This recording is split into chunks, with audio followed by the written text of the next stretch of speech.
Everyone trusts the number on their wrist, but a treadmill sprint proves the optical wrist sensor trails your true heart rate by 20 seconds. And during a spike, the two readings sit 30 BPM apart. Here's why that gap matters. If you train by heart rate zones, every hard interval, every tempo run, every easy recovery day is paced off that wrist number. And it's wrong at the exact moment it counts. The real reason isn't a broken watch. It's that the wrist and the chest measure two completely different things.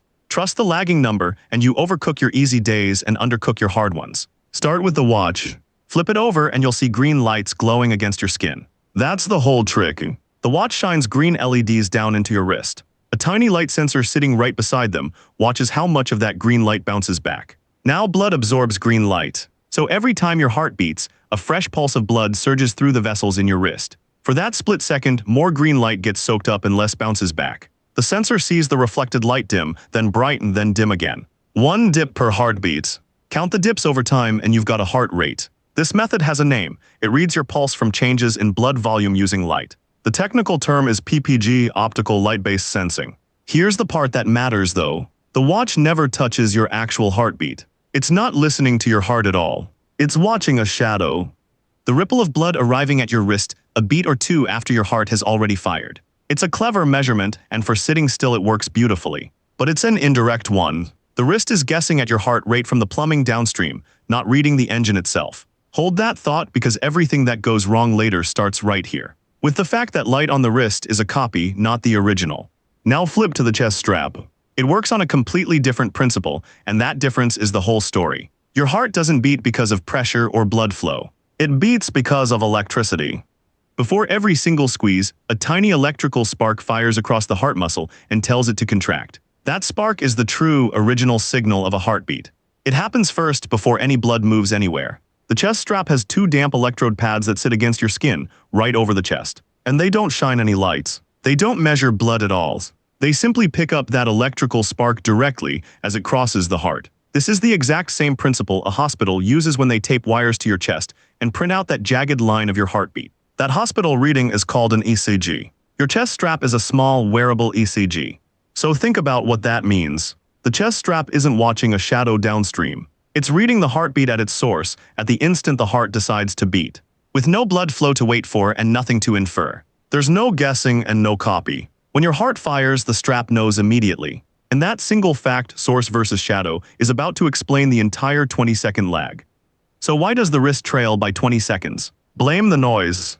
Remember, the watch is reading faint dips in bounce-back light. That signal is delicate, and it's constantly being buried by junk. A bumped wrist, a shift in the band, a stray flex.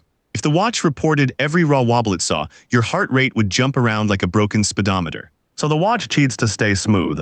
It doesn't trust any single beat. Instead, it averages the last several seconds of readings together and shows you the blended result. That averaging is exactly what kills stationary noise. But it also kills speed. Picture the start of a hard interval. You go from jogging to sprinting in 1 second, and your real heart rate climbs fast. But the watch is still averaging in all those calm jogging beats from a few seconds ago. The old, low numbers weigh the average down. As each second passes, more sprinting beats enter the pool and the average creeps upward. But it's always chasing, always dragging a tail of stale data behind it. It takes roughly 20 seconds of new, high beats before the old low ones finally wash out and the number catches up to reality. The chest strap has nothing to average. It just reports the spark. So it snaps to your new heart rate in a beat or two, while the wrist is still climbing a staircase it started 20 seconds too late.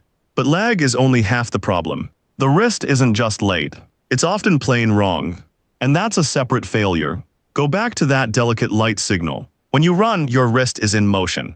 The arm swings, the tendons flex, the band jostles with every stride. Each of those movements shoves the sensor and floods it with false dips that look exactly like heartbeats. Worse, your arm often swings in near-perfect rhythm with your steps. So the watch locks onto your running cadence and reports that instead. You sprint at 175 beats, and the watch cheerfully shows your foot strike rate. Then there's blood flow itself. The whole method depends on plenty of blood pulsing through your wrist for the light to read. Cold weather clamps down those surface vessels. A loose band lets in stray light. Wrist tattoos absorb the green beam. Darker or thicker skin changes how the light penetrates. Any of those thins out the signal until the watch is straining to read a whisper. Now stack the two problems together. High-intensity efforts are exactly when your arm is swinging hardest and your heart rate is spiking fastest. Maximum motion noise landing at the same moment the sensor most needs a clean read. That's precisely when the gap blows out to 30 BPM. The wrist isn't broken. It's a light sensor being asked to do its hardest job under the worst possible conditions, and it's losing on both accuracy and speed at once. So which should you actually wear? It depends entirely on the workout. On an easy, steady effort, a relaxed jog, a slow bike sitting at your desk, the wrist is genuinely good. Your heart rate barely changes, so there's nothing for the averaging to lag behind. And your arm is steady, so there's little noise. In those calm conditions, the watch tracks within a few beats of the strap. Good enough, honestly. Now change the workouts. Fire off an interval. The chest strap responds in 1 to 2 seconds. It's already showing 170 while you're still accelerating. The wrist, it drags that 20-second tail and reads up to 30 beats low. So it insists you're barely working while your lungs say otherwise. Then you stop to recover, your true heart rate drops fast. And now the wrist overshoots the other way, still reporting a high number from the sprint you already finished. It's wrong going up and wrong coming down. So here's the honest trade-off. The wrist wins on convenience. It's always on your arm, comfortable, no extra gear, tracking your heart around the clock. The chest strap wins on the two things that decide a workout: speed and accuracy, precisely when your heart rate is changing fast.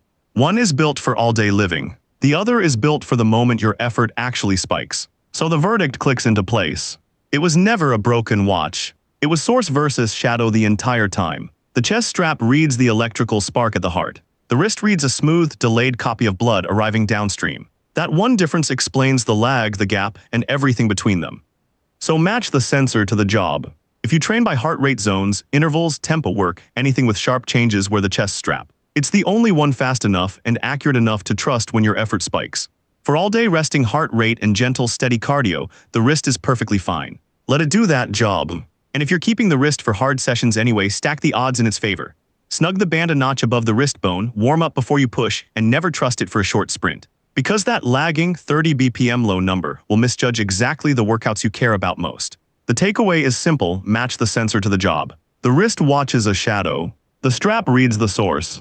One's built for living, the other for training. So tell me down in the comments, which do you actually train with, wrist or chest strap? And if the electrical spark that fires each beat caught your attention, that's the next box we're opening.